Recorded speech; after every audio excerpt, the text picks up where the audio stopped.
All right, today we're going to be going over Monza in Singapore. Monza is kind of a bit of a historic race, and it's known for several different things, especially after last year.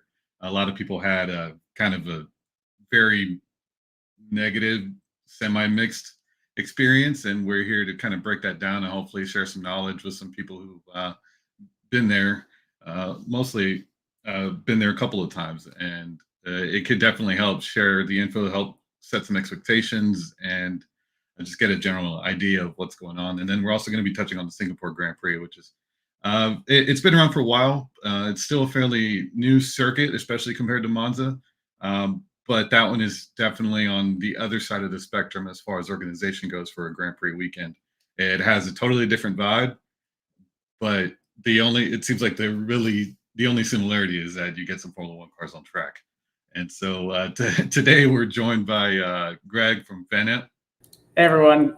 So I've been through Milan. I have not been to Monza, but I've been to Singapore. So that's my gift for today. And as usual, we got Andy from F1 Destinations. Hi everyone. I've been to Monza 4 times, 2 of which were for the Italian Grand Prix. And I've been to the last 4 editions of the Singapore Grand Prix. We've also got April. Hi, yeah, I'm April. I'm US, based in Phoenix. Went to Monza last year with the very messy experience, so happy to share that. And we've also got Eduardo joining us today. Hello. Yeah, I've been to Monza for the Grand Prix only 1 time, but I live in Milan. So I go fairly frequently to the circuit, either for the 6 hours in the week or in any other event that is in there. I am usually there, so happy to share anything I know about moving around in Italy. Sweet, that sounds awesome. Okay, so yeah, today let's get right into Monza. And this race is, I mean, I think it's the oldest circuit that's on the Formula One calendar. It's what I think from like the 1920s is when it was built. 100 years old last year. They had the centenary. So the original layout was on the old banking, and that eventually got modified because I mean, mostly for safety and just time. But the original banking is still there. Am I right, Andrew, that you can still explore some of it? You can. Pretty much the entire northern and southern sections of the banking are still there.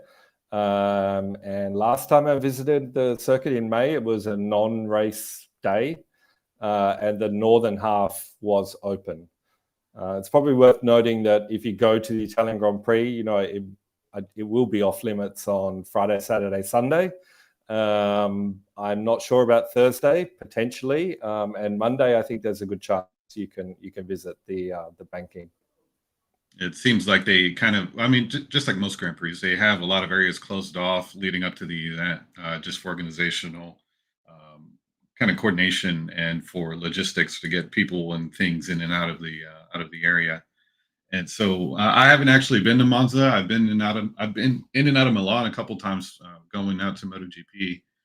So I'm somewhat familiar with the area, but Monza's been on my list of races to go to, but I am hesitant, and it sounds it's going to be a good experience, but you just need to set your expectations for what it is. It's on the cheaper side also of ticket prices and things or places to stay. It's kind of the lower end of the budget categories where you can get a general admission ticket for 110 euros for a 3-day, but they're so cheap, it gets very crowded and the views are limited. It's a flat circuit. And so if you're not right up against the barrier, it can really restrict your views and your overall enjoyment, because being Italy, it can be a bit chaotic with crowds and lines, and just it seems a bit more of a veteran experience type of event where you kind of have to know what to expect, where to go, and how the event is going to take place. And that's where I've got Eduardo, who's local to Milan, and we're hoping to kind of touch on some of the transport options. And so I think that the best way to get to Milan is if you're in Europe, there's train options or there's flights. You got three major airports. You got Malpensa, Linate, and Bergamo, and all three are pretty well connected throughout Europe. I've flown into Milan and then out of Linate, so there's definitely options on trying to find what works for you with the times. Where it seems like they're all kind of served by multiple carriers. It's not specifically KLM. I would just chime in there and say Bergamo is best for cheap flights. It's a big Ryanair hub. So like for low cost carriers in Europe. Linate is more for regular airlines, but only within Europe.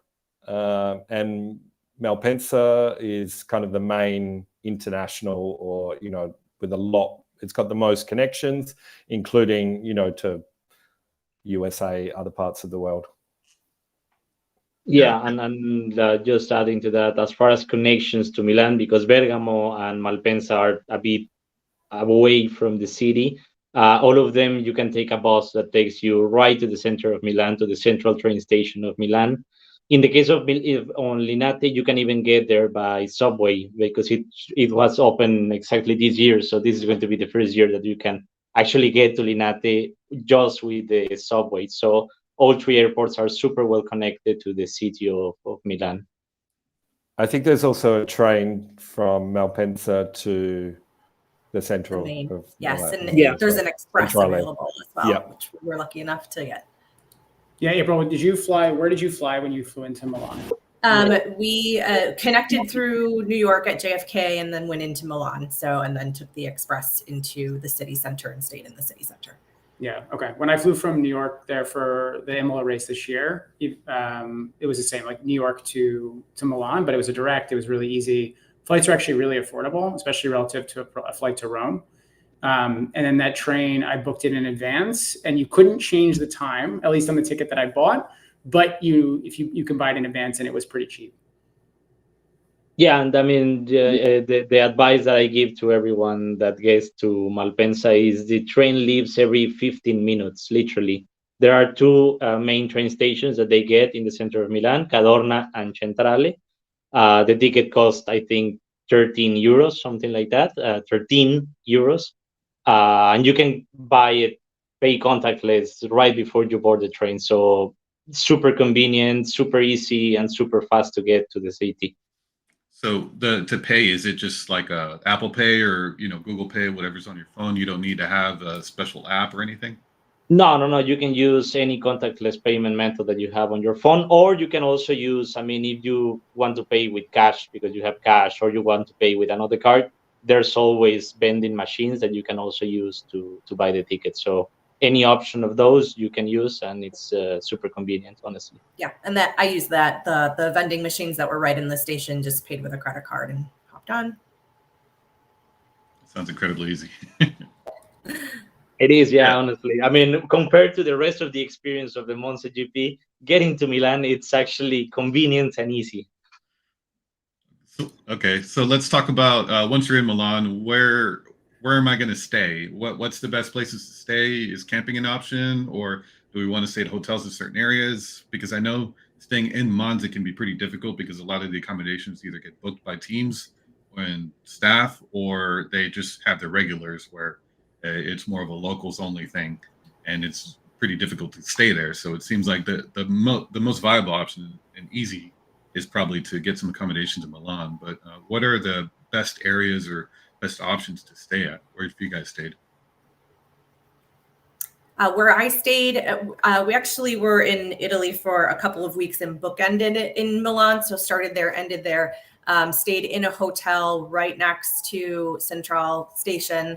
And then actually did an Airbnb the weekend of the race. And again, it was right there next to the train station. Interestingly enough, we decided to take the train out of Porta Garibaldi to get up to Monza. And that line seemed to be a little less chaotic. But we were really right up the street from the Central. And how long does it take to get to Monza from Central? I didn't take that route. So. Yeah. I guess, what was the other route that you took? Out of Porto Garibaldi, so just a slight bit, I think, southwest or west of the Centrale. And that was about, well, under normal circumstances, I think it's about 30 minutes, but because of the crowds, it was a bit longer. I think it took us about an hour. Yeah, by train. which in the grand scheme, it's not too bad compared to some of the circuits. And I guess that was to Monza station.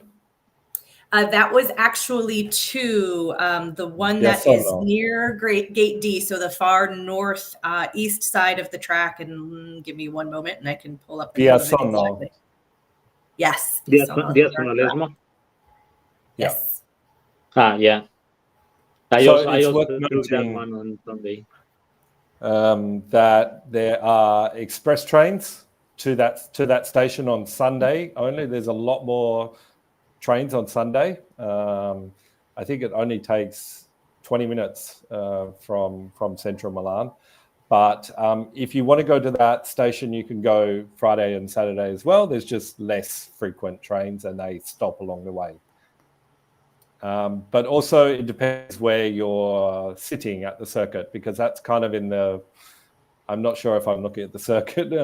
It's in the northeast corner of Monza. Yeah. So it's good if you're going general admission around Lesmo or Ascari as well, or Grandstands 9 or 10. But for most of the rest of the grandstands, it's a long walk. So you're better off going to Monza station.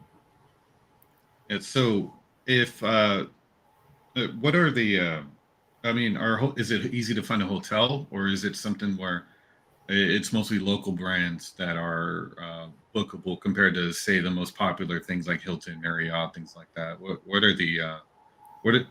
Is it easy to find a place, or for Airbnb also? I'm just trying to get an idea. Yeah, my experience was relatively easy to find a place. I mean, I did look through quite a lot and did a bit of research and things. The hotel that I stayed at originally was a local brand. It wasn't a big chain brand. And we did that more for the cost of it. Was a lot cheaper than a Hyatt or a Hilton or what have you. And then the Airbnb cost was actually relatively low as well from what I was expecting.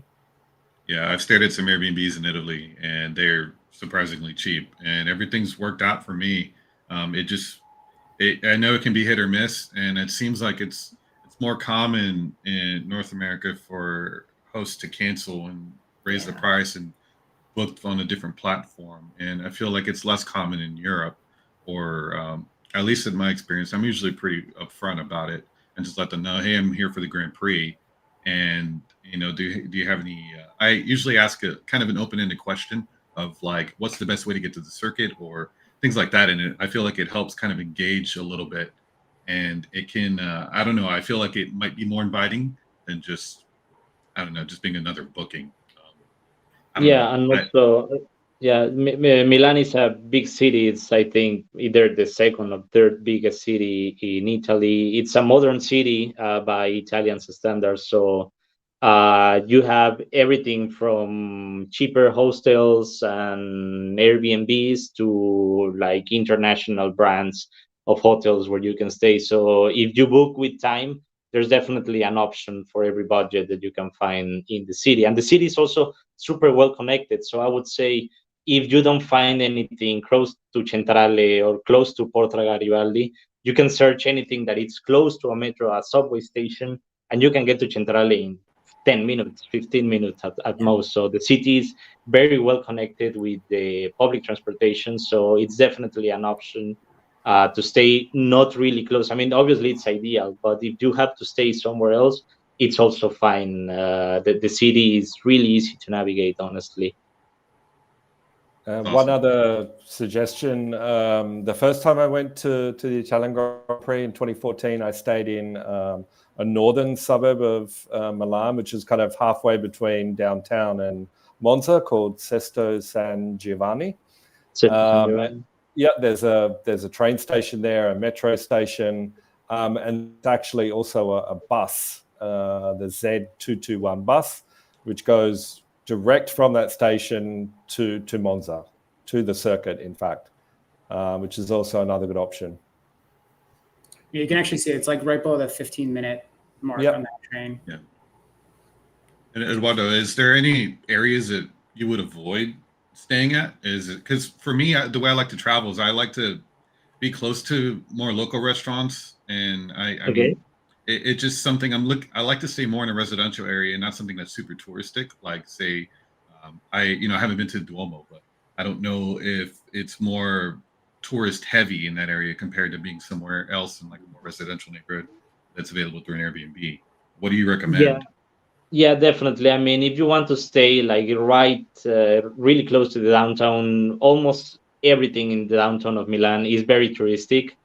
So anything that is close to Duomo, to the Castello, which are the main attractions of Milan. One neighborhood that I really like, but it's really touristic, it's called Brera. Super nice, a bit more on the expensive side, but again, it's very touristic. If you want to kind of like party, if you like that kind of like vibe of like nightlife and stuff like that, you can go to the south of the city, to a neighborhood that is called Navili, and that's where every bar is in Milan in there. So if you want nightlife, you can go there, search for something in Navili, which is again if you want to party. If you want something that it's a bit calmer, yeah, you just don't stay near downtown. The only area that I maybe would avoid is an area that it's called Villa Pizzone, which is towards the north.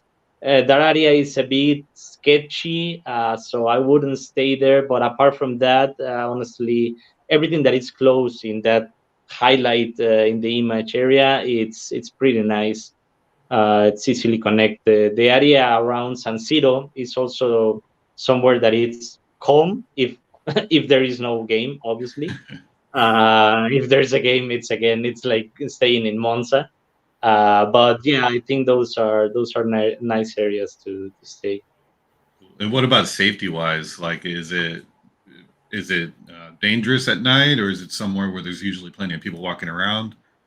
Do I need Yeah, to? Milan, in overall sense, is a safe city. The main thing that you have to worry about, which is this a general issue, I think, in Italy, is pickpockets. I don't know if it's been trending lately. This lady that It's also says "Attenzione, borseggiatrice."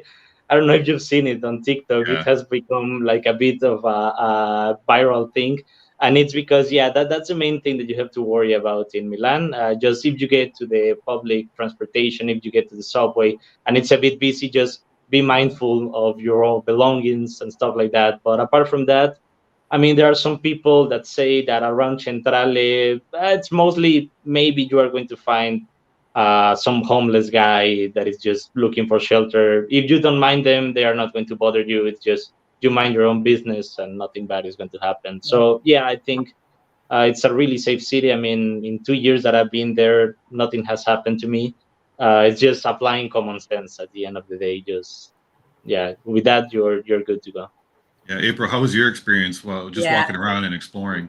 Didn't have any concerns about safety. I think the crowds, kind of you stay as long as you're staying in a place that seems like it's relatively busy somewhat and trafficked. I didn't feel like any issue. Even when we got into some areas where we were the only two people walking around, I didn't really have any concerns for safety. And we stayed in the area that, yes, we saw maybe a couple of homeless individuals, but nothing that felt like they were intimidating or anything of that nature. No precarious scenarios. No. Yeah. That's always nice.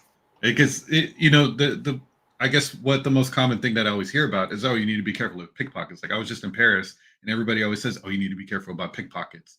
And I mean, there's some homeless people around, but I didn't really feel unsafe. I was kind of set the expectations where it's like I need to be really vigilant. And I was with my mom, and we went to Le Mans, and so we were wandering around Paris. And I mean, usually when I travel with somebody, I'm usually the one navigating, and so I just try to tell who, like either my wife or in this case my mom, just try to be aware, watch their surroundings, and just kind of be a little vigilant while I'm navigating, because I'm probably going to be looking at my phone to make sure we're walking in the right direction, Right. and making sure we have our bags, and just things like that, where it helps if you have a partner to try to use one person to navigate and the other one to kind of be little more Yeah. vigilant, stay aware of Heads your up. surroundings. Yeah, So exactly. don't invite it, right? Like maybe don't wear Right. like this flashy watch that everyone knows is worth a lot of money. Like little things like that, just to not put it in anyone's face. I think that makes sense. Exactly. And that just comes with experience of travel as well. You just kind of need to keep your head. Yeah. I think that's any big city, really. Yeah. Yeah. What about I'm curious about the camping option, because I know this is something we've talked about before, but does anyone have any experience with that, or has anyone heard anything about that for this track? I can give you a little update. The main campsite, which is essentially within the circuit, is closed this year for renovation. It's kind of between the start-finish line and the first chicane on the outside of the circuit, super close to the track, but there's a swimming pool there as well. But unfortunately, it is not operating this year. The other one worth mentioning, the operator is Camping F1, which is a British company, and they were selling access to a campground this year, but unfortunately the whole company went bankrupt maybe 2 months ago, right before the Austrian Grand Prix. So unfortunately a lot of people kind of out of pocket and without a campground. I don't know much more. I believe there is a campsite up in the northeast corner of the circuit called Biasono Camping. And from what I'm aware, it's basically run by some local guys that have access to a large field. And so it's not super high end, but they do have toilets and facilities and showers. And it is pretty close to the circuit, but I don't know of other camping options. What about pricing? Again, I'm not really sure on pricing, to be honest. But I think it's probably fairly affordable, because it's not the kind of campsite where you could go and there's a pre-erected tent or a glamping or anything like that. It's pretty much here's your pitch. We've got some toilets and bathrooms and showers and maybe a bar or a shop or something. But fairly old school, but probably fairly cheap and close walking distance to the track. Cool. Before we move on to the seating, just want to ask one question from the audience. So Sebastian was asking about reaching Monza. Is it more convenient to depart from Porta Garibaldi with a Trenord combo, or to take that L1 Metro and Z221 bus option? Okay. Yeah, you go, Eduardo. Yeah, I mean, I was going to say that I think there are three main options to get to the circuit, which is the first one is taking the M1, the red line up to Sesto San Giovanni, and then take the set 221 bus. I did that on Friday, I think, last year, and I also did that this year for the WEC race because there were obviously less options for transportation. It's something that I think is going to be very busy on Saturday and Sunday. So yeah, maybe if that is an option that is attractive for someone, I would maybe advise to do it on Friday. See how they feel, see how many people are doing that. And then because also on Sunday, the bus only passes every 40 minutes. So it's not a bus that runs that much even on Sunday. So yeah, it's maybe the option that I wouldn't suggest anybody to use unless it's the last option that they have. And also it's the cheapest one, because with just one ticket, you can take the train and also the bus. But yeah, it's not going to be very convenient or very comfortable. The other option would be to either take the train from Centrale or Porta Garibaldi. I think Porta Garibaldi is a little bit less crowded. April was there, I think, so I don't know how crowded it was. It was very crowded. So even in Porta Garibaldi was crowded. Yeah, so that's what I wanted to touch on, the transportation and try to get an idea about the crowds, where it's like, yeah, we're talking about specific trains and tickets and things like that, but what's boarding like? What's the experience of getting there I to mean, the station? you can buy a ticket for specific times, and that kind of went out the window.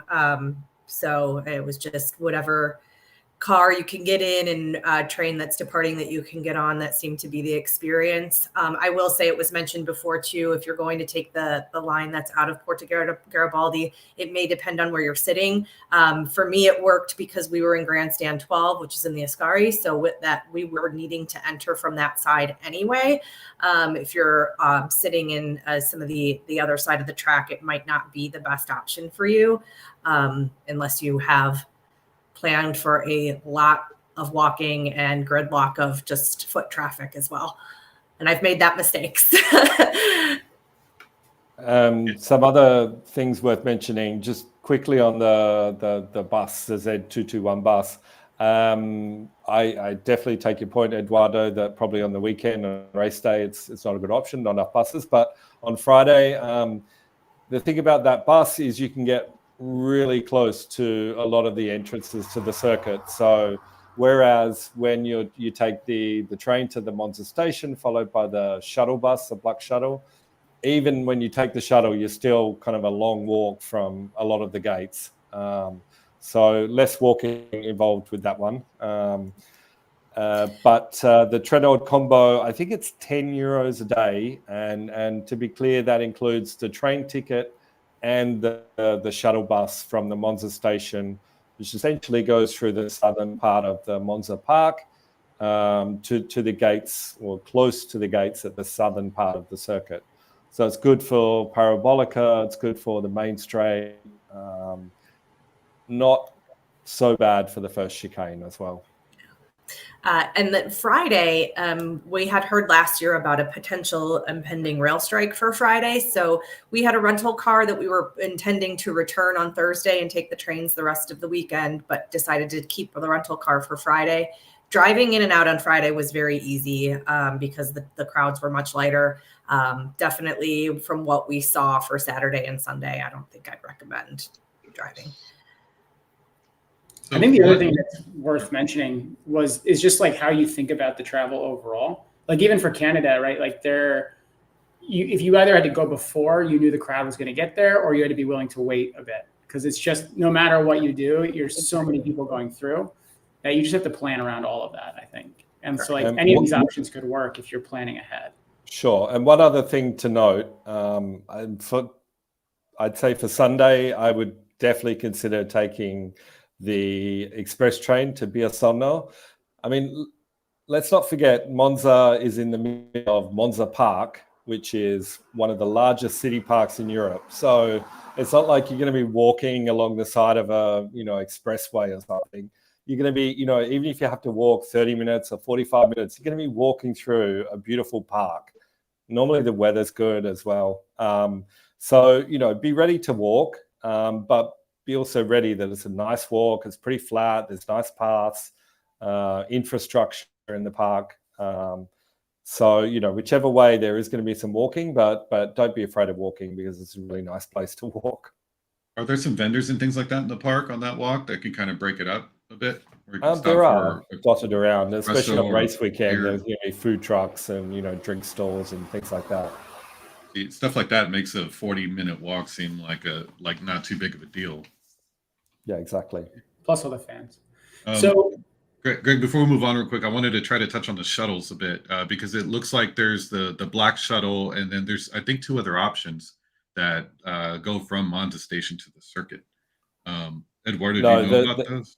I know about a blue shuttle, but that only goes from some of the outer car parks, the blue car parks.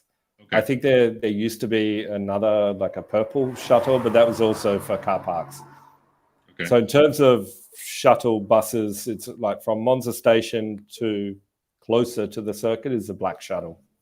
Okay. Yeah, and I also think that ticket, it's really good value. I mean, because you take the train from, I'm not sure, but I think that you can take it either from Garibaldi or from Centrale, get off in Monza, and then take the black shuttle that takes you to the circuit. So yeah, I mean, either that option or the option to the train station Biasonno Lesmo, which is in the north. Both of those options are, I think, good options to get to the circuit. And what's the experience like on the shuttles? Is it something that's going to be everybody's walking on right away? Or are you going to wait in a line when you get off, when you approach it? And what's the situation on them?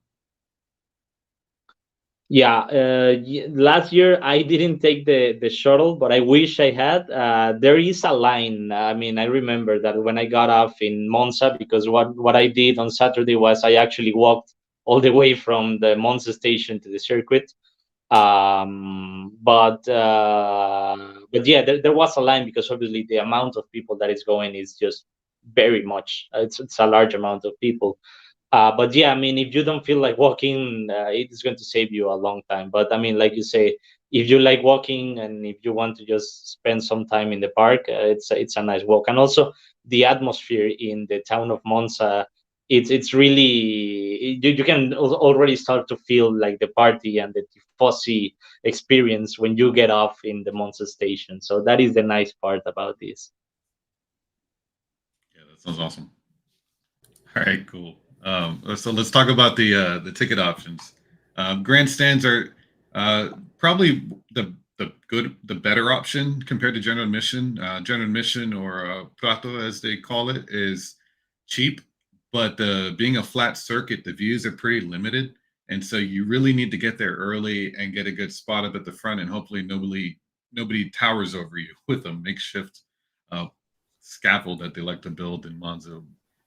But grandstands are kind of located heavily around the main grandstand area. I guess I say main grandstand area, but I'm talking about the front and back of the paddock. The way the circuit is organized, yeah, you can see on the image below. Most of the grandstands are kind of on this section of the circuit, and so general admission is kind of. I'm not too sure on where the general admission is more heavily located, since most of it is grandstands. One thing I can say, and it's all about the popularity of F1, especially since the pandemic, is that a lot of new grandstands have been added at Monza and lots of other circuits as well, and that eats into the available general admission areas. So when I first went to the circuit, it was 2014, like some of the best general admission viewing for me was on the inside of Parabolica. And now if you look, there's GF 10, 11, 12, 13, they're new grandstands. And I think even general admission fans were completely restricted from even entering that area last year, which, was obviously frustrating for a lot of people. The main kind of general admission area is at the top corner of the circuit, the Lesmo corners now.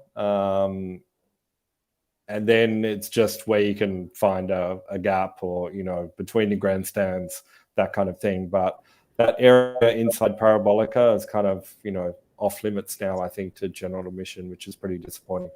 And just on that in general, can you walk around, like how easy is it to walk around the circuit both with a GA ticket as well as with a grandstand ticket? Or are you basically stuck in your specific section more? I mean, you can walk around pretty much everywhere. Like, and come back to the point, it's the city park and there are paths.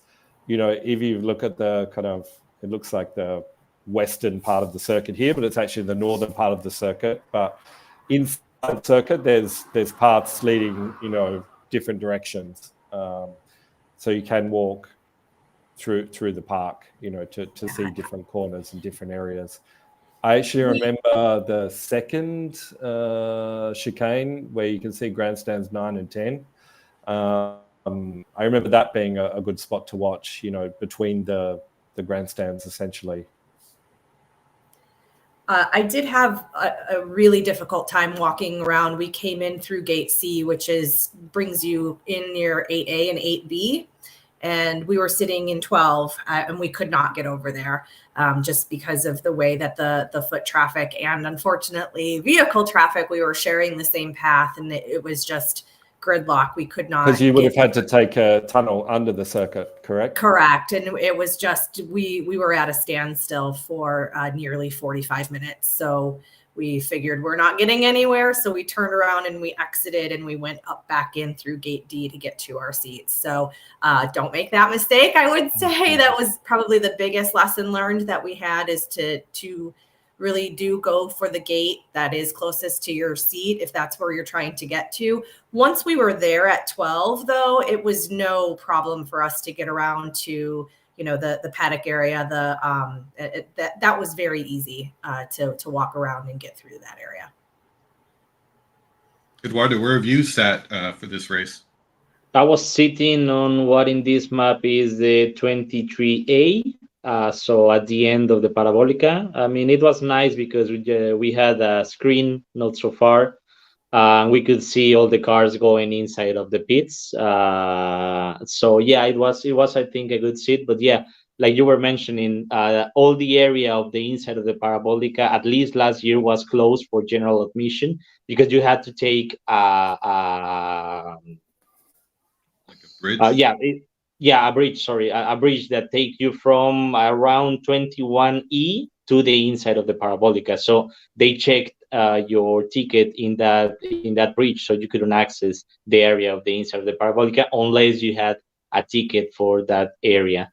But I would say that in the rest of the circuit, except the what is below in here, the southern part, it's not that hard to move around. What I did also last year is I went to the circuit from the Lesmo entrance just to go all around the circuit, just to get to know the circuit. So I walked from the Lesmo to the Variante Ascari and then to my seat in the inside of the Parabolica. And yeah, it was crowded, but I didn't have the experience that April had, fortunately, of just staying there still for 45 minutes until somebody moved. I think that once you get inside of the circuit, but really like inside of the circuit, it's way easier to move around. There are also some shops. I mean, if you see the Garden Lounge and the Race Club, there are some shops in that area that are accessible for everyone. They are all the year they are there. So that's a nice place that you can go and you can visit if you want to kind of like get to know a bit more about the circuit. Something else I'd mention, some of the grandstand options. If you look opposite the pits, near the start-finish straight, you can see the grandstands 26A, B, and C. But in front of those are some really affordable grandstands. So they're literally, I don't know, the first 10 rows right next to the catch fencing, but they're much cheaper than the grandstands behind, and you are literally in the heart of the action, right opposite the grid. In terms of like the more expensive grandstands, I think a lot of people prefer the first chicane. 6A, B, and C on the inside, C being closest to the chicane and more expensive. And on the outside, 8A and 8B are also pretty good grandstands. As well, on the Parabolica, 22, which is the one closest to Parabolica, is a permanent covered grandstand. And then 21A is the next best after that, and then 21E is the cheapest and furthest from the corner, so not as good. I've not really spent a lot of time at Ascari, but maybe April, you can comment about the views there. I think we worked with what we had. Looking back, I do think we would have tried for something different, but it was actually the true experience we had. We originally had general admission tickets, and then after doing some research, decided that was probably not what we wanted to stick with. So we upgraded to Grandstand, and that was only about 8 weeks out prior to the race. So there wasn't a ton available out there, even in the aftermarket space. So we ended up in 12. But the view was okay. Definitely a lot of even just general admission folks. You can see there's a general admission area right next to it. It is really, really hard to see in that area. Luckily, we were high enough up. Our row was high enough up where we could still get a good vantage point to see as they were coming down that straight. So I guess there's only a handful of covered grandstands here, right, Andy? Yes. Well, for sure, 22 on Parabolica. Most of the grandstands on the first part of the start-finish straight, so 24, 26, A, B, and C, number 1, which is Centrale, the main grandstand. They're all covered. Nothing on the first chicane is covered. Nothing on the second chicane is covered. Some of the smaller grandstands on Ascari are covered, but I'm not sure which ones. So yeah, the majority are not covered. So, yeah, that's kind of what was what I was thinking, just from the images and videos I've seen of the circuit over the years. Where's the podium situated? Is it across from like 29D? And no, it's kind of closer to 30A, near those two TV screens there. Yeah. And obviously the track it's invasion. a different podium to normal in that it's a platform that goes out over the straight itself. Yeah, and the track invasion. Eduardo, did you take part in that last year or April? Yeah, I did. I was. I was right there. So. So we were pretty far from where we would have had the ability to get there and actually take part of the action. So we headed in the opposite direction. If you remember, last year is when Ricardo did not finish, and we actually got to walk right underneath his car that a cherry picker had picked up. So that was kind of fun to see that instead of getting on the track.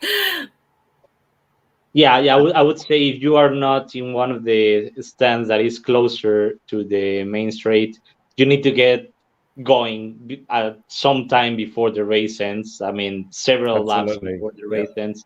Yeah, otherwise you're just not going to make it on time for the podium. Did they open the track near your grandstand on the inside? Yes, they did. They opened, but they took a while to open it in that area. So I went exactly to the middle of the Parabolica, and that's where they opened. Obviously, then you have to run all the way to the start finish point. But yeah, they did open somewhere around the 23B and also in the middle of the Parabolica. That's where they opened the gates, at least where I was. But I know that they also open around the main grandstand along the. That's correct. Number one. Between 1 and 2, and I think also between 25 and 30A, somewhere around there. Yeah. At least for WEC, they did open in those two points, so you could access. And also, it's important that the podium is pointing to the straight. So if you get from the Parabolica, you have to move to the other side because otherwise you don't see any of the podium. So yeah, just a tip for everyone who is trying to get to the podium, which is a really nice experience. I mean, if you have a general admission ticket and you haven't seen that much of the race during the 2 hours, I would say just go for the track invasion because it's a really nice experience. You get like this immense Ferrari flag that the Tifosi always carry there. So yeah, I think it's one of the best parts of the Monza experience. It's going to the circuit and looking at the podium. I don't know if Ferrari is going to be able to do something worthy this year. Maybe, but yeah, I mean, anyways, the Tifosi are always putting there the atmosphere. Well, so let's start talking about the experience a bit, trackside, and what are lines like getting inside the circuit, and how bad is security as far as I know they're taking bottle caps away on water bottles and things like that. What's the entrance like?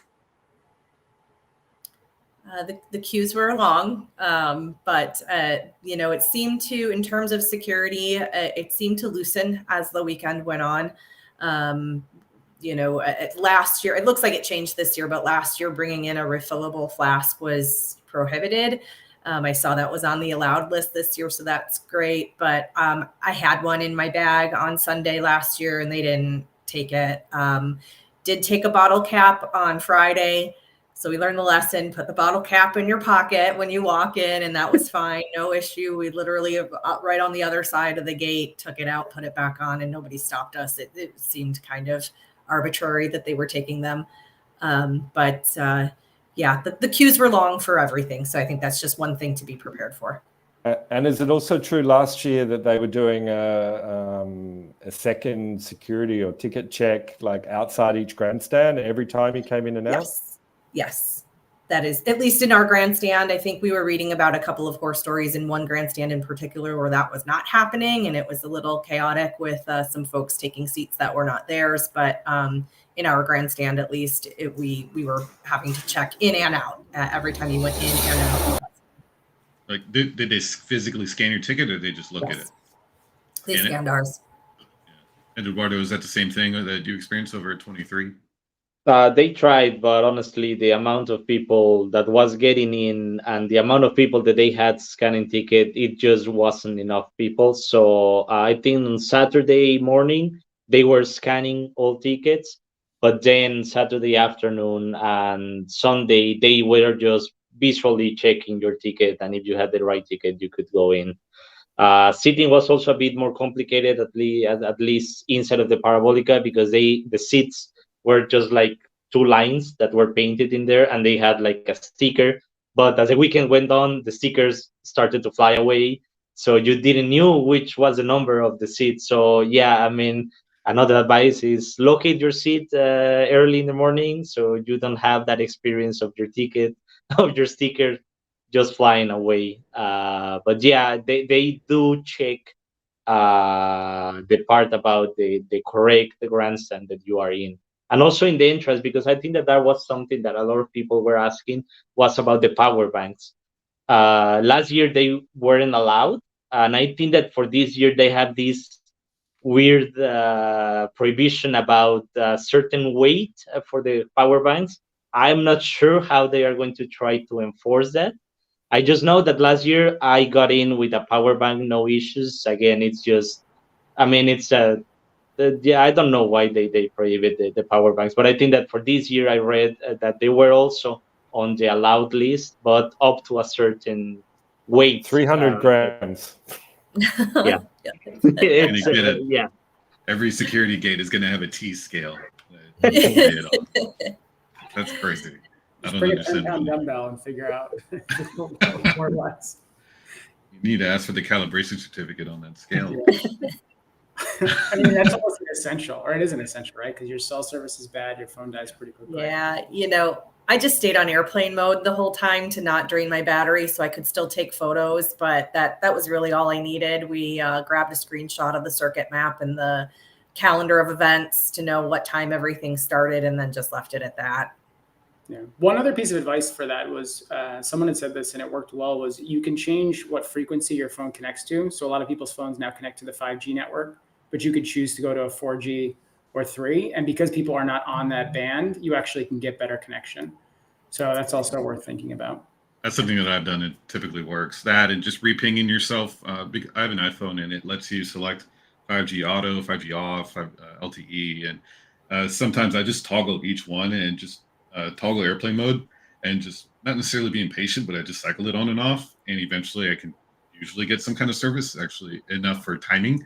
And once it works, do not mess with your phone and try to stay in the app, and then you can. I can usually get timing to work that way whenever I'm at these events. But to reiterate on the circuit or the seat numbering, I was at Red Bull Ring in Austria, the last race, and there's no row numbers in my section, and so I just asked whenever I got there on Friday, and figured out my row, and then just stuck to that row, assuming that was row 21 or whatever. And nobody ever came to get in my seat, and so I guess I was right. But yeah, you just kind of it helps to get there kind of early and make sure that you find your seat and hang out for a while and meet your seat neighbors, because that also helps, because people know that you're in your seat, and try, somebody, they won't let somebody come in and take your seat, because that does happen in some of these events where they think that the seat's open. And so if you're in line for a beer or food, and then you're trying to get back to your section right before the action starts, and you get there and somebody's in your seat, it's already hard to get there because of crowds and everything.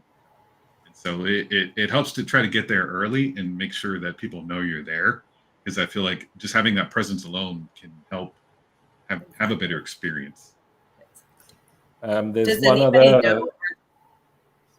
other important question I wanted to ask April and Eduardo, and it's about the token system for buying food and drinks last year. I heard it was a shambles. That was going to be my question: is does anybody know if they're repeating that this year? Because that was, I think, you would that hope was the they've worst learned part. something, but we will see. Probably not. You would, so it was that was really the worst part. So you have to wait in an awful line, an awful queue to get tokens. They were running out. Then use those tokens and stand in very long lines with a very large amount of tokens in your hand that get heavy. after the course of a very long and hot day. And it got to the point where they were running out of them. So there were not stewards, but volunteers, workers that were running from the vendors as people were paying with tokens to run back over to the place where you buy tokens to recycle them through. I'm really surprised that they didn't give up on it at some point. I did hear they gave up on the prepaid bracelets because the terminals had gone down. Luckily, we didn't get those last year. I did leave the circuit with I think about 30 tokens left over because the queues were just too long and they were not worth it. So I think I need to send those to somebody. Maybe they're collectible. Yeah, I did not get a Monza 100 one, unfortunately. They're just the standard. Eduardo, what was your experience with that? Yeah, for me, it was funny because the same coin system, it was the same coins they used last year for the Monza GP, the 6 hours, and the Imola GP. So those coins were used for every event in Italy, and they were a disaster in all of them. So I read that for this year, they were ditching the coin system, and they were trying to do something different. They were going to try to do it in Imola, but we know what happened with Imola. Unfortunately, it didn't happen. And what I read is that they were going to try to test in the WEC in the 6 hours. In the 6 hours, what they did is you went to each vendor, you bought your whatever it is that you wanted, and they gave you a ticket. And then with that ticket, which I think it's a more logical option. So they did that in WEC. Their lines weren't as bad as they were in Formula One, but obviously the crowd was way, way, way smaller. So we'll see if it changes. If they keep the coin system, please, anybody who is listening, who is going, buy all the coins that you need as soon as you get to the circuit, because otherwise it's a nightmare to just stand there. Also, the weather last year was super hot, so yeah, not a good time making a line in the heat. So if they don't ditch the coin system, yeah, just buy all the coins that you need at once and then Agreed. Just spend them. Or as you're leaving the circuit Saturday, get what you need for Sunday, because the queue would be pretty died down by the end of Saturday. That's what we wished we had done. We wished we brought our own food in. We just didn't make the time to purchase food ahead of time to pack it and bring it. But I would recommend that as well. The food vendors are good, but it just to wait in those queues was brutal in the hot sun. And with water, there was only 4 water refill stations across the entire circuit. So bring as much as they allow you to bring, and then try to sneak in more, because that's not worth waiting for. Yeah, so I was going to say, this circuit does allow you to bring in your own food. And so that's where I usually like to travel with like just some Ziploc bags, and I swing by a grocery store or market the night before I go to the track, and I'll just buy some fruit and meat and some cheese, some nuts, and things like that, and portion it out into Ziploc bags and just put them in the fridge wherever I'm staying, so that in the morning you just grab it and it's in your bag ready to go. Just that way you're not like, I need to eat something right now, I'm starving, but this line is going to be an hour long until I can get anything. Monza, you might have to wait in 2 lines because you got to get tokens. Yeah, you have the coins. Yeah. Yeah, and so that's one of the good things. But the circuit doesn't allow you to take in alcohol or anything in glass. So just take things. I think they allow plastic bottles less than 1 liter, and so Yeah. I would definitely plan on taking some food. You could probably just pack a sandwich and some chips or something that would be pretty substantial to help get you through the day when you don't want to hop in lines. I've also got one tip for anyone in the first variant, the first chicane grandstands, especially 8A or B. If you walk about 5 minutes behind there on the outside of the circuit is a place called Hostel Costa Alta, which is a nice old building with some grounds, and they have a bar and they have food. And it probably means you have to scan out of the circuit and scan back in, but it's like a bit of a refuge for me whenever I went there in the past. Even I went there in May this year. Unfortunately, it's not somewhere where you can stay because it's booked out by, I think, the emergency workers from the circuit, but as a place for a pit stop between sessions or at the end of the day, to let the crowds die down, I really recommend this place called Costa Alta. It's only a 5-minute walk from 8A and 8B. So let's talk about leaving the circuit. What's it like leaving on Friday and Saturday compared to Sunday? Eduardo? Yeah, a whole experience, definitely. I mean, living on Friday, it's no issue. I mean, living on Friday, it's not that big of a crowd, so you won't have any issues. Actually, I think on Friday I also took the set 221 bus, and there it wasn't even full. So yeah, definitely Friday is the easiest day. Saturday and Sunday become a bit more complicated. I would say the same thing as when getting to the circuit. You have the options of the black shuttle that takes you to the Monza station and then take you the train for them. Or if you are sitting somewhere close to the Lesmo corners, you can also take the Biasono Lesmo train station that takes you all the way back to Milan.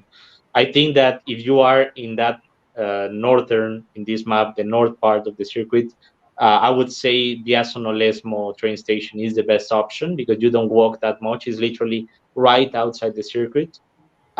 Because leaving the circuit, especially if you live right at the end of the race, is going to be it's messy. I mean, it's just 100 and something thousand people that want to go back at the same time. So I would say it's better to just watch. Either you leave as soon as it finishes and you don't see anything of the celebration, if you have something. I think there was someone in Reddit that wanted to go to San Siro to a football match. So for them, absolutely leave as soon as the race ends or even before. But if you're not doing that and if you want to just hang around on the circuit, it's good to stay for 1.5 hours. Just let things to come down a bit, and then you can go out, and it's going to be way easier to catch a train to go back to Milan. What about just to kind of close out this section? What about things you did in the area or in the city, like local attractions that are worth hitting? Or Eduardo, where you hang out every day? One of the two. Yeah, I mean, Milan has. Yeah, it's a really nice city. I think as far as Italian standard goes, it's not the best place. Like for example, for food, it's not as historic as some other Italian cities, like Rome or stuff. But most of the things that you can do in Milan are in downtown. Here in the pictures in the lower left, you have the Duomo, and right on the left, there is the Galleria Vittorio Emanuele, which is a shopping mall, basically. So yeah, the downtown is really nice if you just want to go shopping, to see some nice history about. Also, really close to there, like 20 minutes, 15 minutes walking, you can get to the Last Supper, which I think, I mean, even if you are not a religious person, it's something that it's historically very important thing. Yeah, it's really nice to go there and to see. Tickets do sell out a long time before. So again, even for the Last Supper, you might have to go to a resale site. But it's something really nice that you can do. And yeah, even if you don't want to stay in Milan, because Milan also, I think that 1 or 2 days to go around Milan is more than enough. It's not that big of a city. There are not that many attractions, but you can do a lot of day journeys starting from Milan. You can go either to Lake Como, which is really nice, especially with the heat of the summer. It's a lake. You can go there and spend the day. Or Italy has a really good train network. So if you want to go, for example, here in the picture, to Museo Ferrari, Ferrari has 2 museums, one in Modena and one in Maranello. But you only need to get to Modena because they sell you also the transportation to get you to Maranello. That is really nice. You can buy a train ticket and you are there like in 1.5, 2 hours, something like that. And even if you want to go further away, these fast trains can take you from Milan to Venice in an hour and a half, 2 hours, something like that. So it's a city that is super well connected, that you can move around. I mean, like I mentioned before, if you want to go to party, you go either to the south of the city, or you go also to Corso, Buenos Aires. It's also a nice ambient there.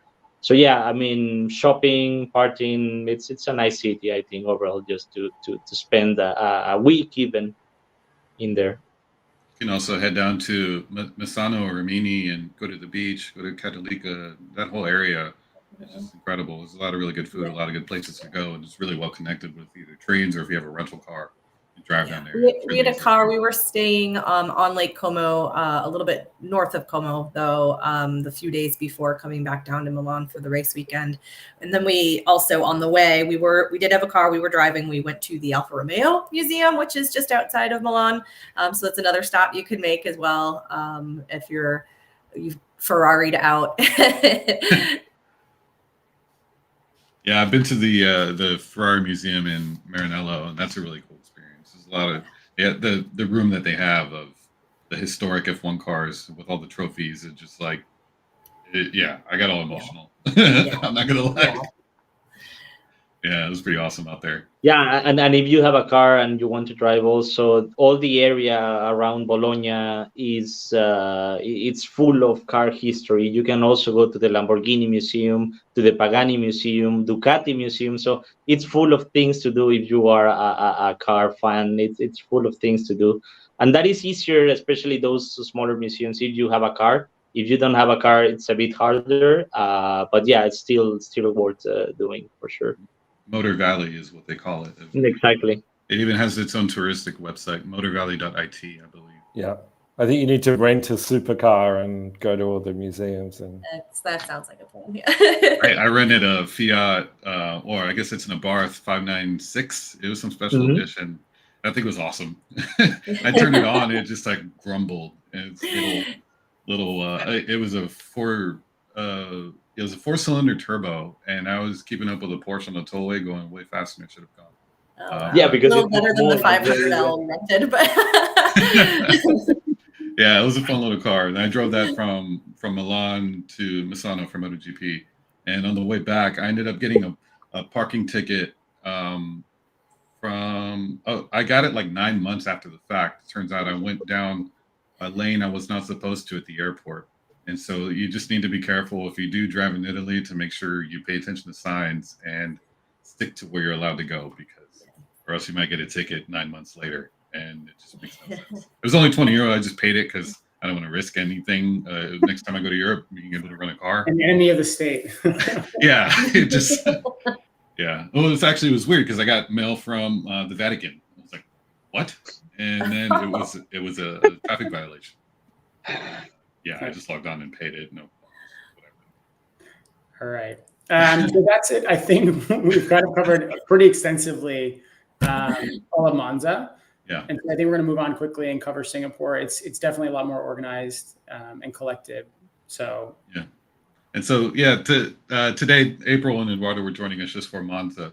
And so I want to say thanks to these guys for joining and helping share some really good info.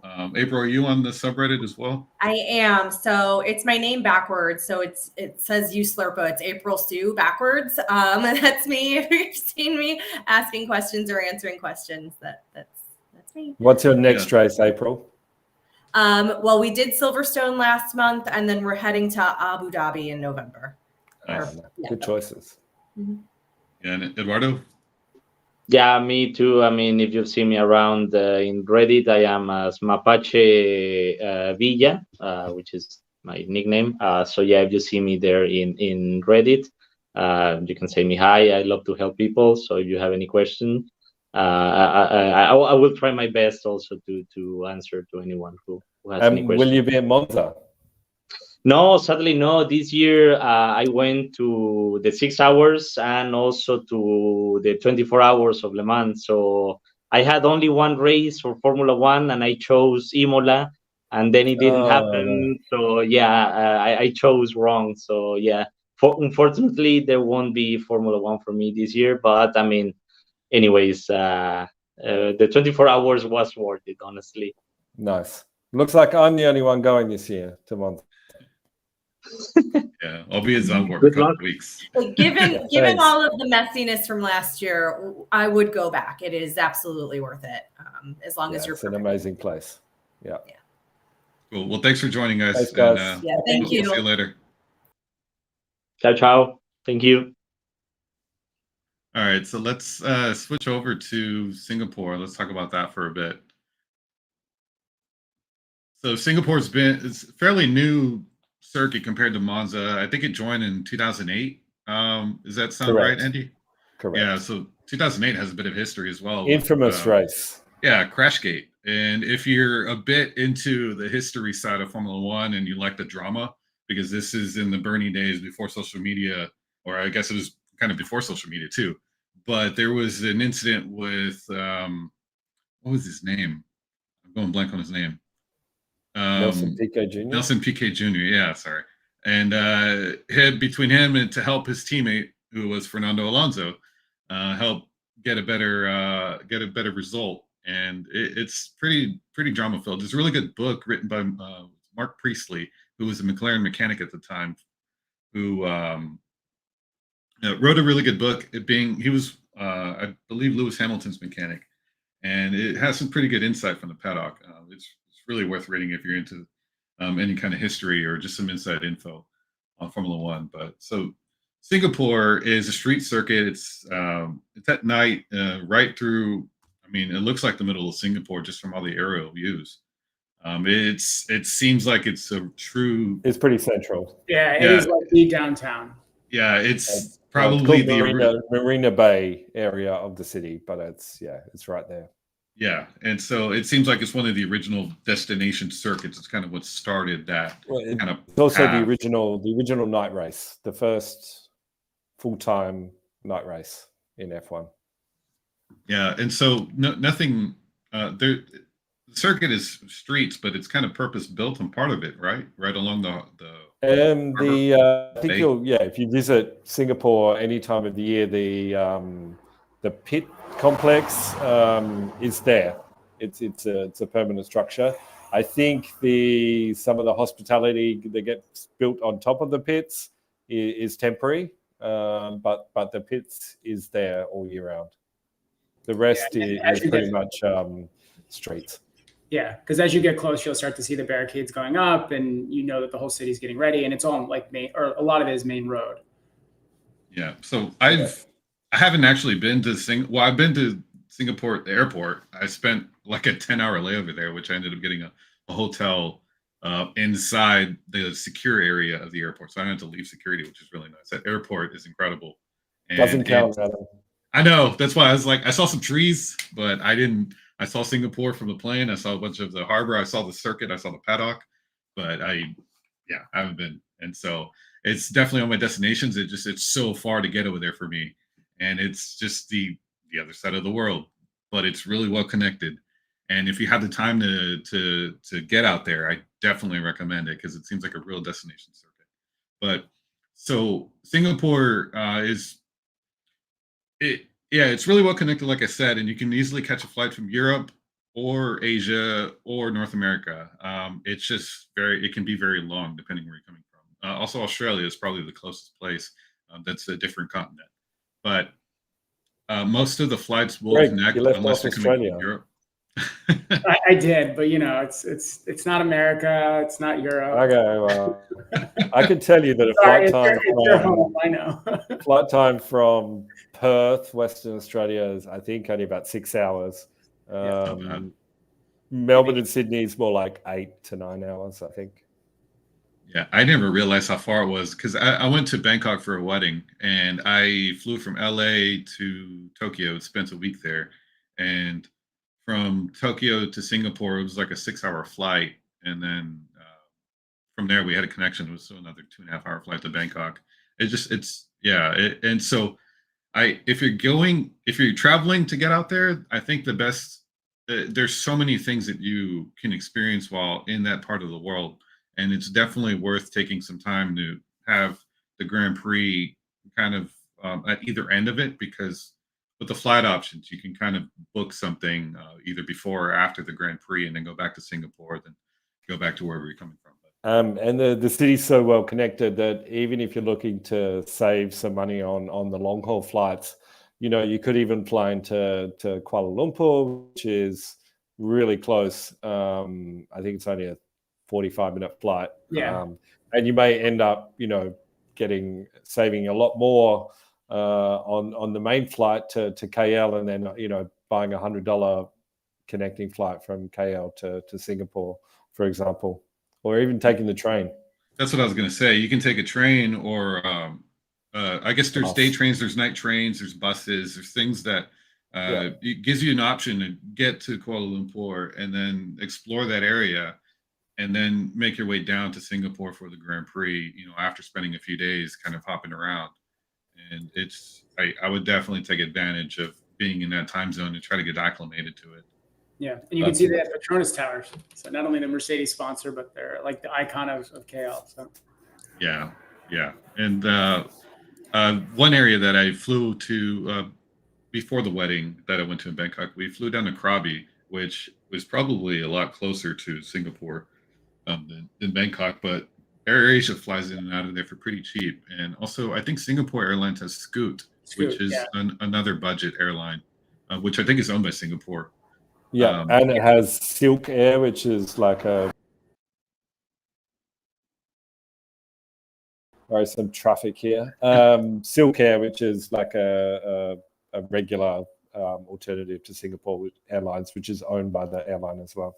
Oh, okay. Yeah, I didn't know about the that. The regional equivalent of Singapore Airlines. Yeah, so there's plenty of options to get out into the city. And then once you get to the airport, everything is pretty well connected. And you can get from the airport to what is the center of Singapore. I think by public transportation using MRT, it'll probably take about an hour, I think, is whenever I looked it up. Even quicker, about 40 minutes probably. Yeah, I guess it depends where you go. I just looked and I mean, it depends. If you've been on a long flight, you want to take a taxi, it's also pretty affordable. And I'm going to say the taxi drivers are really honest, because I think the second Singapore Grand Prix I went to, I managed to leave not one, but two mobile phones on the back seat of the taxi, and got them back within an hour. How many beers did you have? Just say it was a long flight. Yeah, stuff like that happens. The whole city is like that. I mean, it's just an incredibly safe and comfortable and kind place. Like, everyone is super nice. You really don't worry for a thing.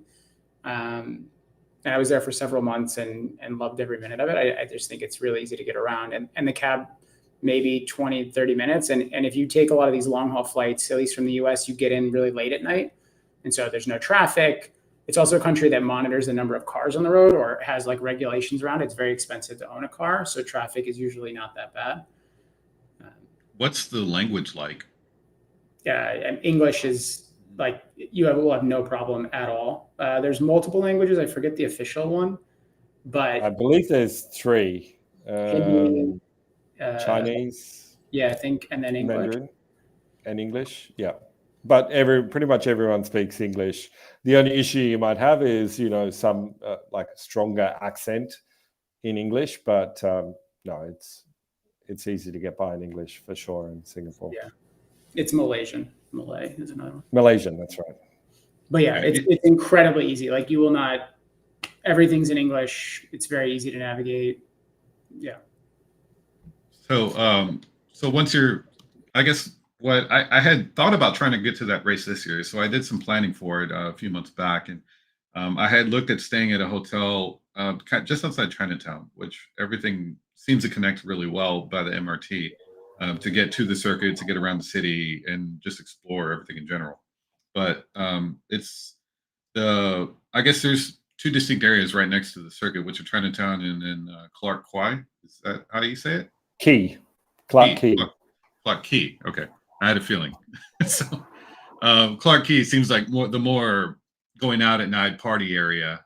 Seems like there's a lot of clubs, there's a lot of bars, there's just a lot more things to do late night. And that's where I stayed the last two times. I went to the race near Clark Quay, and you can either take the MRT, the metro, to get to the circuit, or you can walk.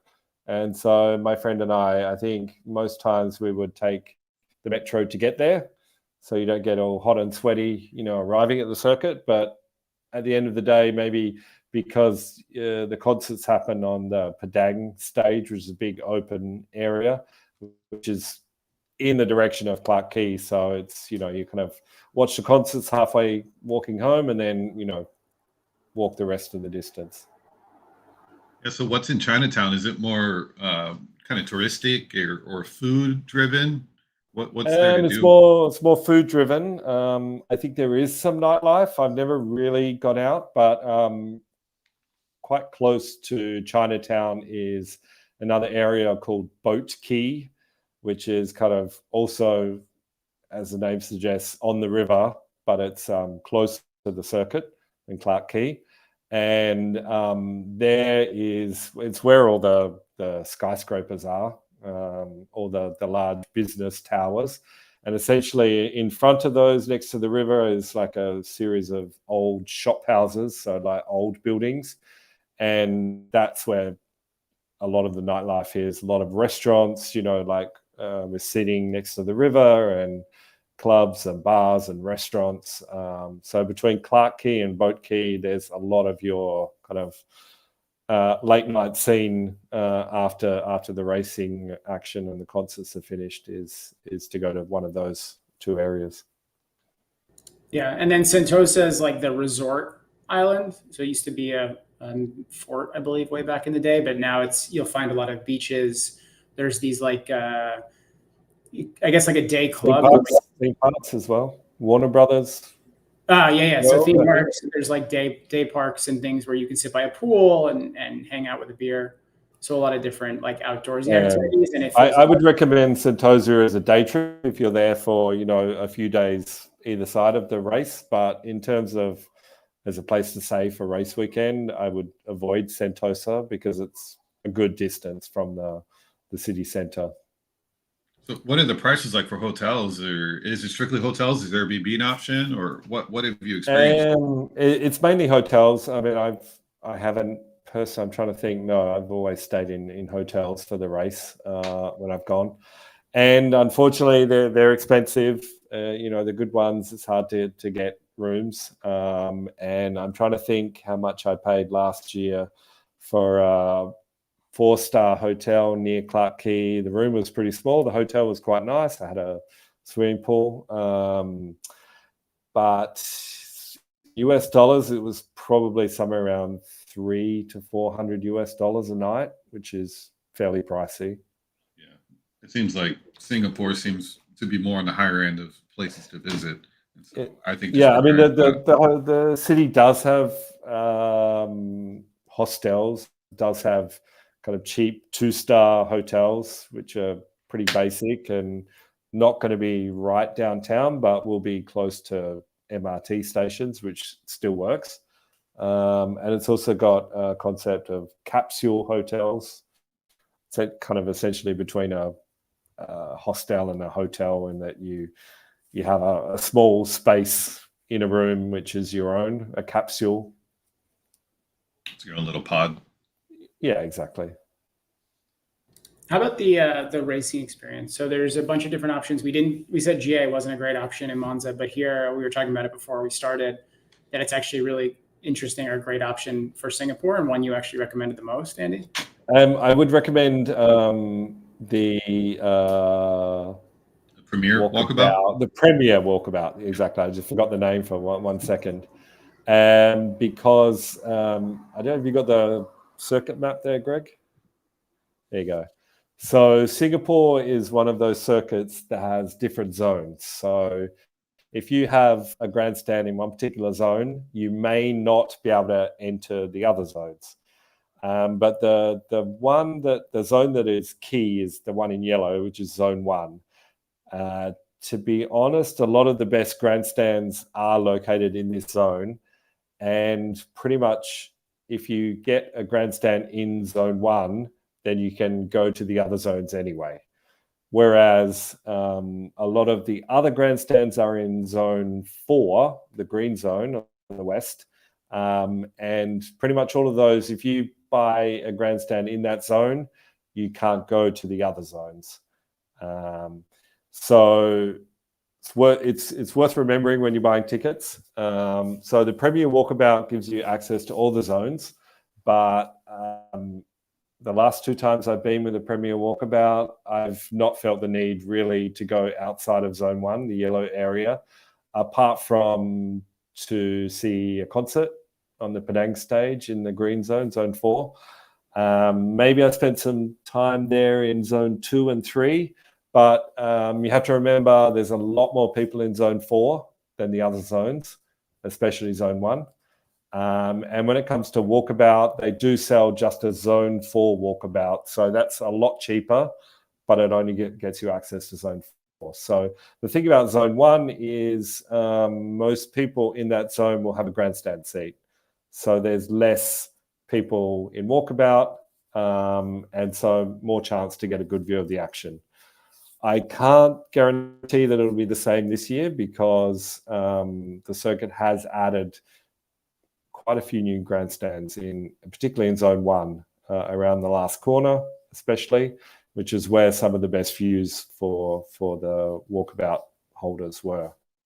We should also mention that I think, is it Zone near the 2, harbor? which is, yeah, well, near the flyer there to the west of the Ferris wheel is where it used to be the Bay Grandstand. That was a really big, really affordable grandstand, but due to some renovation works on the foreshore this year, that grandstand has been removed, and the last few corners have actually been redesigned as a result. So it's kind of removed an affordable grandstand option. The trackside views from Bay Grandstand were not particularly great. The views of the skyline were awesome, but yeah, that will, the changes that have happened for 2023 will potentially change, that kind of the viewing options, but especially those new grandstands that have been added to the ticket offer. Yeah, and so one of the good things about Zone 1 is that there's 2 distinct stages for the big acts. 2 main stages, yeah. That perform on this race weekend. There's the Padang, which is where the evening concerts are held for the big headliners, but also the Wharf stage inside Zone 1, which you can only access with a Zone 1 ticket or a Premier Walkabout. And so that is where you see some of the same headliners, but they'll perform either during the day or an exclusive set in the evening. Is that correct? That's correct. Yeah. So I think the 2 biggest headliners this year are Post Malone and Robbie Williams. So they will only play on Saturday night, Sunday night on the Padang stage. But below that, there's a whole series of other headliners. And what will often happen is they'll play an earlier slot, perhaps on Saturday on the Padang, on the main stage. And then on Sunday, before the race, they'll play another set on the Wharf stage. And my experience is the Wharf stage, much less people, much easier, especially if you like the band to get up close, easy to get a drink. Also, given the rainfall last year, the Wharf stage is sealed. It's a concrete floor, whereas the Padang is a big grassy area, and it turned to mud last year. It was pretty bad with all the rain. So another thing about the Wharf stage is that's where the drivers are doing the fan zone appearance Friday and Saturday. Correct. And so you need a Zone 1 ticket to access the driver talks at this race. Yeah. And if you want to meet drivers as well, your best chance would be as well to have Zone 1 access, because quite close to the flyer near the last corner is the entrance to the paddock, and quite a few fans will hang out there, at the right times, the mid-afternoon when they're arriving, or the late evening when they're leaving, and have a good chance of getting a selfie or an autograph at that paddock entrance. Is it a walking path that they walk through, or is it a driving path? It's a walking path, because most drivers and teams will stay at one of the big hotels, which is essentially, walking distance. Again, quite close to the flyer, but inside the circuit. I'm trying to think of the names. The Ritz-Carlton is one of the hotels. Pan Pacific, I think, is another. But there's 4 or 5 of the big 4 or 5-star hotels, and they're like a 10-minute walk from the paddock. 5-10 minute walk from the paddock. And so, this being a street circuit, your grandstand views are kind of, it's not like Spa or Circuit Americas where you get some elevation, you can see far out, you can see other corners. But these grandstands, you're kind of limited to your immediate view. You're not really going to see much else just because everything's kind of flat and surrounded by buildings. And so, yeah. And in my opinion, like turn 1, turn 2 are the best grandstands at Singapore. Yeah, that seems like a pretty easy decision. If you can shell out the money for those tickets, it seems awesome.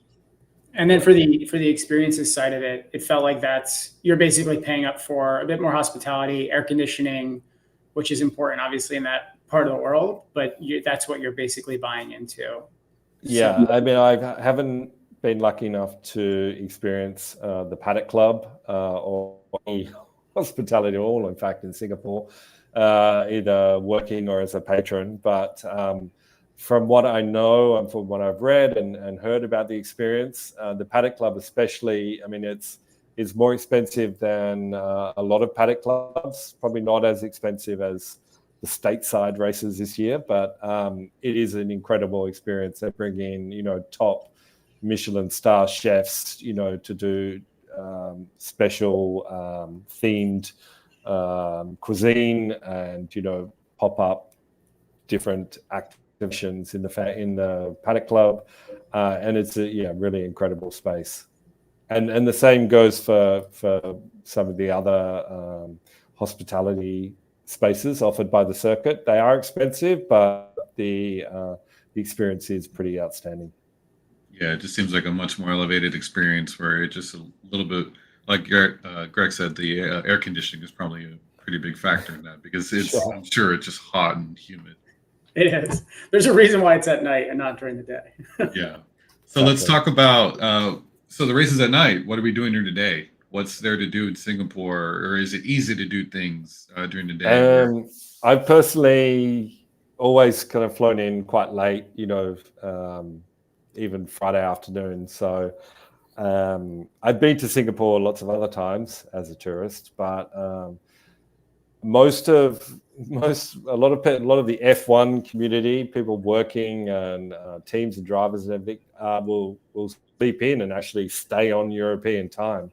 So they may not even get out of bed till midday because the nights will often end at 2 a.m. And I'm not talking about partying, I'm talking about working. Because of the track action being late in the evening. But always loads of things to do in Singapore. We talked about Sentosa Island. It's definitely good for a day trip. Singapore's a massive shopping destination, Orchard Road. Also, lots of cultural activities. There's a Chinatown we talked about, Little India, where the Indian population of the city lives. Gardens by the Bay, I can see the picture above there as like a botanic garden. And just food. Eating and drinking is incredible foodies paradise, the city. That's mostly why I want to go there. You just eat everything. Yeah. There's the hawker markets, which are basically like in the States, you think of like a mall food court, except outdoors usually, and the food is incredibly good, and it's not like a chain. It's usually like a mom and pop style restaurant with like very cheap but really high quality food, and it's almost like a communal table because you have people from all over just hanging out at 1 a.m, 2 a.m, even, who are just sitting and grabbing food or beer. So highly recommend that. So it's exactly like the movie Crazy Rich Asians. It's exactly like what? The movie Crazy Rich Asians. Oh, yeah. based in truth, right? Yeah, I love that movie. The bar on the right here is this bar Atlas, which is one of the top rated bars in the world. But I just having been there, loved it. Like the decor, the ambiance of it was pretty incredible. There is a dress code, apparently. I didn't know it. Like you have to wear pants or like you can't wear shorts, but it's really worth it. It was a really great and just like cool, kind of like Great Gatsby vibe bar. What did you drink while there? It was so long ago, I don't remember. It's Yeah. 2018. Yeah, it was a while. And it was after work one night. So yeah, it was pretty late. I love a quarter mile at a time too.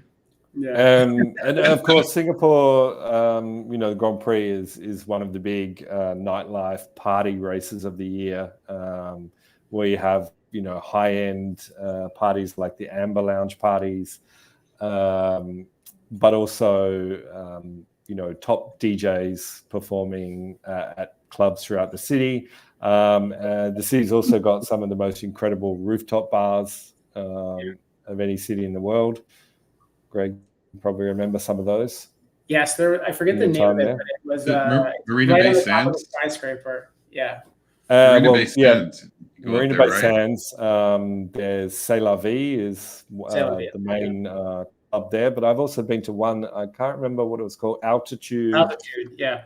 Something or other. And I think that I'm not sure if it survived COVID, but maybe it's open again. Hopefully, it's the highest rooftop bar in the world. It's on the top of one of the tallest skyscrapers in the city. It's incredible.